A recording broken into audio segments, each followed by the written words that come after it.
Okay, so there's a question about using the Aspen Lav mic with an Android device.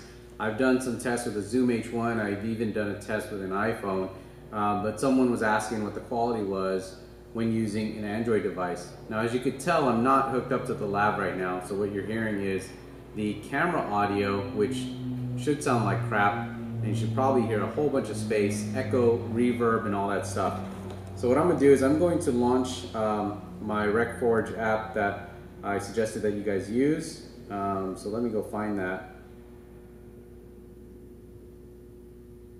So it's the app is RecForge 2, and let me put this lav mic on here, and let me start recording. All right, so now I'm recording. Now I'm gonna just make sure that my levels aren't too hot here on the app. You guys probably can't see that, but basically I'm looking at this blue line, making sure it's not going all the way up to the top, and then I can adjust my mic input settings at the bottom down here. If you're not familiar with the RecForge app, I have a quick tutorial on Android on the website, so check that out. All right, so now that I'm recording, typically what I do when I'm trying to sync my audio with the video is I would do some sort of loud clap that both the microphone on the camera can hear as well as the lav microphone, and then those spikes in the timeline in the audio waves are kind of my indicators of matching things up. So typically what I do is several claps. All right, so when I bring this into post, I'll have some spikes on the camera audio as well as spikes in the waveform of this audio, and then I just line those up. The rest is all easy.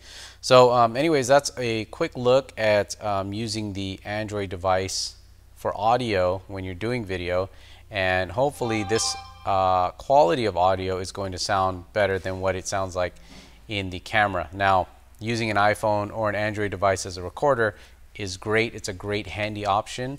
It's not going to replace a real, true portable audio recorder. Even something as simple as a Zoom H1, it's not going to replace the quality of that. But as you can see, very handy, works much better than the audio coming from the camera. Once again, let's switch back to the camera. All right, so what you're hearing is the audio from the camera. Again, doesn't sound that great. Now let's switch back to the audio on the Android device. And now this is what it sounds like when I'm recording to my Android phone. So that's it. Hopefully this answers the question about what it sounds like on an Android device, because you've heard it on the iPhone and the Zoom H1. Now you've heard it on the Android. More information about this stuff, check it out, cheesycam.com.